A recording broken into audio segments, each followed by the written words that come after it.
Assalamualaikum warahmatullahi wabarakatuh. Saya Nur Sakinah dari kelas 2C Perbankan Syariah.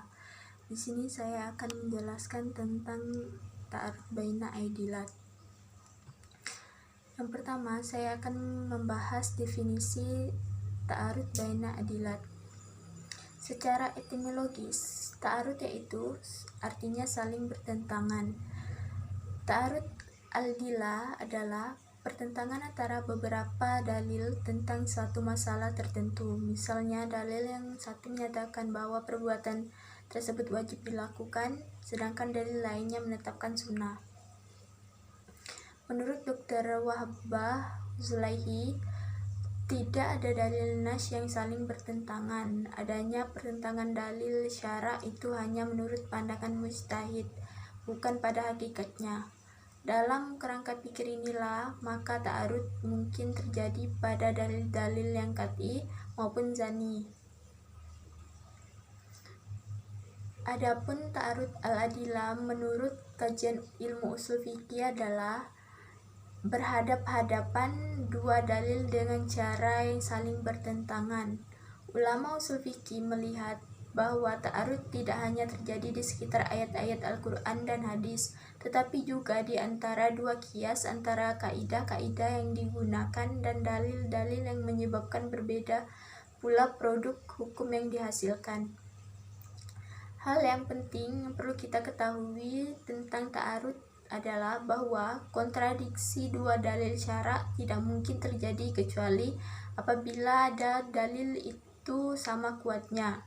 Apabila salah satu dari dua dalil adalah ada yang lebih kuat, maka yang diamalkan adalah dalil yang lebih kuat. Dengan demikian, tidak akan terjadi kontradiksi antara dalil yang qat'i dan dalil yang zani, antara nas dan ijma atau qiyas, dan antara ijma dan qiyas. Kontradiksi hanya dapat terjadi antara dua ayat, atau dua hadis yang mutawatir, atau antara dua qiyas. Jenis-jenis ta'arud baina adilat. Yang pertama yaitu ta'arud antara Al-Quran dan Al-Quran, sebagaimana firman Allah dalam Quran surah An-Nahl ayat ke-8 yang artinya, dan dia telah menciptakan kuda, bagal, dan keledai untuk kamu tunggangi dan menjadi perhiasan. Allah menciptakan apa yang kamu tidak mengetahuinya. Dalam ayat tersebut dapat diambil sebuah pengertian bahwa kuda, bagal, dan keledai hanya diperuntukkan untuk kendaraan saja. Sedangkan Quran surah Al-Mu'min ayat ke-79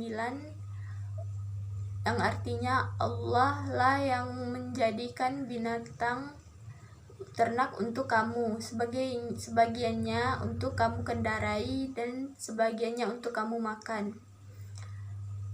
Yang kedua yaitu ta'arud antara sunnah dan sunnah. Di bawah ini ada dua hadis yang bertentangan, yaitu dari Siti Aisyah dan Ummi Salamah bahwa Nabi masuk waktu subuh dalam keadaan junub karena melakukan jima, kemudian mandi dan menjalankan puasa. Hadis riwayat muttafaqun alaih.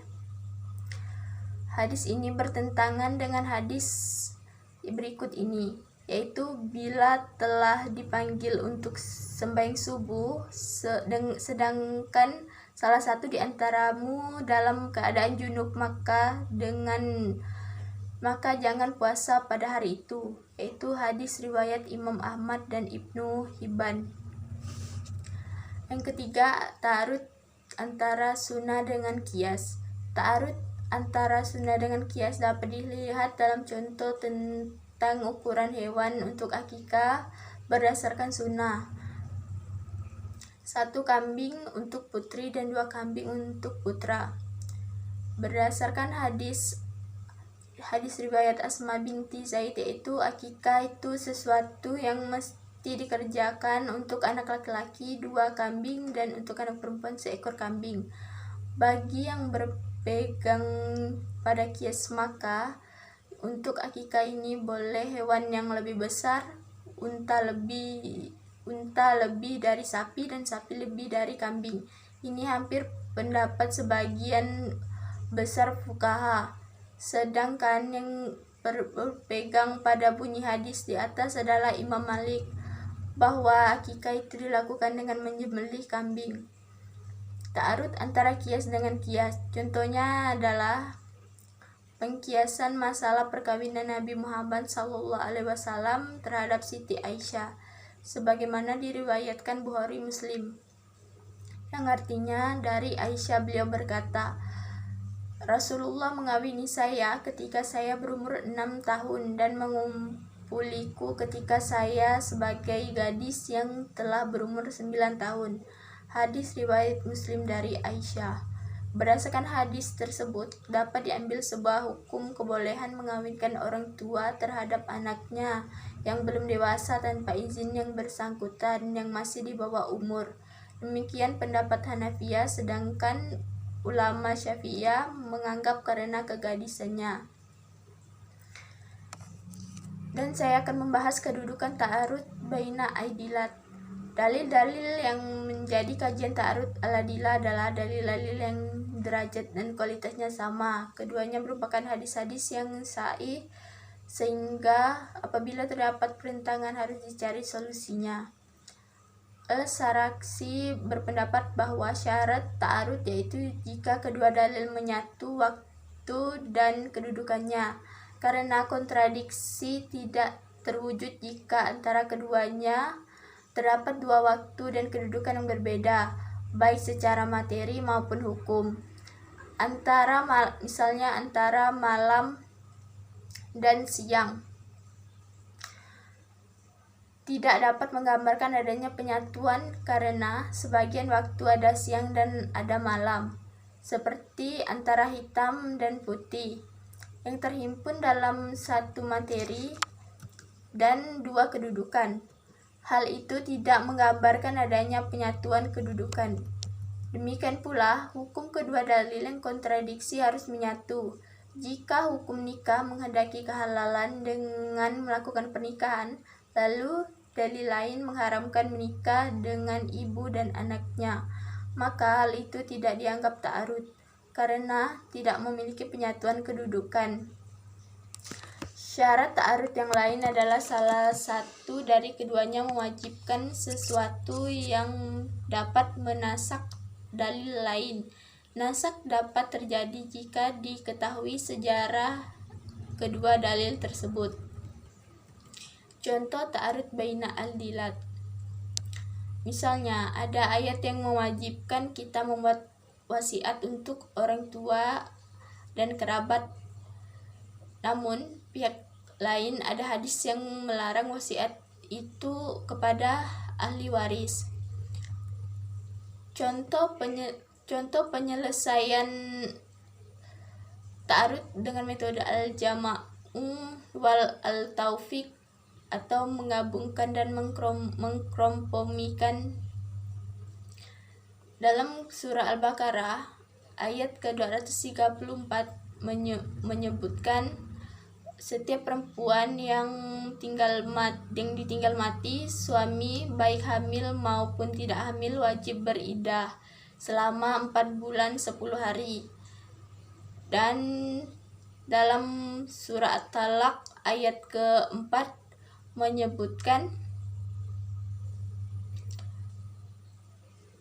setiap wanita hamil, baik ditinggal mati suami atau bercerai hidup, wajib beriddah sampai melahirkan kandungannya.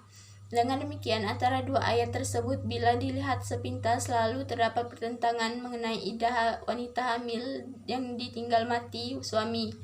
Namun perbedaan itu seperti yang dikemukakan oleh Abdul Karim Zaidan dapat dikompromikan sehingga kedua ayat tersebut dapat difungsikan. Kedua ayat tersebut bila dikumpulkan, maka kesimpulan yang diambil adalah bahwa iddah perempuan hamil yang kematian suami adalah masa terpanjang dari dua bentuk iddah, yaitu sampai melahirkan atau sampai 4 bulan 10 hari. Artinya, jika perempuan itu melahirkan sebelum sampai 4 bulan 10 hari sejak suami meninggal, maka iddahnya menunggu 4 bulan 10 hari. Dan jika sampai 4 bulan 10 hari perempuan itu belum juga melahirkan, maka iddahnya sampai ia melahirkan kandungannya. Yang terakhir, cara penyelesaian ta'arud baina adilat. Terdapat perbedaan pendapat antara ulama Hanafiyah dan Syafiyah dalam menyelesaikan ta'arud al-adilah. Menurut ulama Hanafiyah, jika terjadi ta'arud al-adilah, maka penyelesaiannya dapat ditempuhi melalui yang pertama, nasak. Dengan cara pertama ini, mujtahid dapat meneliti dalil itu dari aspek waktu turunnya. Jika diketahui, maka dalil yang datang lebih dahulu dapat dinasak oleh dalil yang datang kemudian. Yang kedua, tarjih. Dengan cara ini, jika tidak diketahui sejarah turunnya, maka dapat digunakan cara tarjih dengan meneliti mana di antara dua dalil yang bertentangan itu yang lebih kuat atau rajih. Yang ketiga, al-jama'u wa al-taufiq. Cara ketiga ini ditempuh jika cara kedua atau tarjih tidak mungkin untuk dilakukan. Caranya dengan mengkompromikan dua dalil yang bertentangan. Yang keempat yaitu tasakut. Jika tidak mungkin untuk dikompromikan, maka jalan keluarnya adalah tidak menggunakan kedua dalil itu. Ketika itu, mujtahid dapat menggunakan dalil lain yang lebih rendah urutannya. Jika yang bertentangan itu adalah dua ayat, maka ia bisa menggunakan sunnah. Jika yang bertentangan itu adalah hadis, maka mujtahid bisa menggunakan kaul sabi. Begitu selanjutnya. Adapun menurut Syafiyah, sebagaimana dijelaskan oleh Wahbah Zulaihi, cara yang dapat ditempuh untuk menyelesaikan ta'arud al-adilah adalah sebagai berikut. Yang pertama yaitu al-jama'u wa ay-taufiq, yaitu mengkompromikan jika kemungkinan alasannya karena mengamalkan kedua dalil itu lebih utama dibandingkan membiarkan salah satunya. Yang kedua, tarjih. Jika cara pertama tidak mungkin untuk dilakukan, maka cara selanjutnya yang ditempuh adalah dengan tarjih. Yang ketiga yaitu nasak. Jika cara kedua atau tarjih tidak juga mungkin untuk dilakukan, maka caranya meneliti dari aspek waktu turunnya dari dua dalil tersebut. Maka dalil yang datang terdahulu dapat dinasak oleh dalil yang datang kemudian. Yang keempat yaitu tasakut. Jika cara ketiga atau nasak juga tidak dapat dilakukan, maka jalan keluarnya adalah tidak menggunakan dua dalil itu dan mujtahid dapat menggunakan dalil yang lebih rendah kualitasnya. Sekian yang dapat saya sampaikan. Assalamualaikum warahmatullahi wabarakatuh.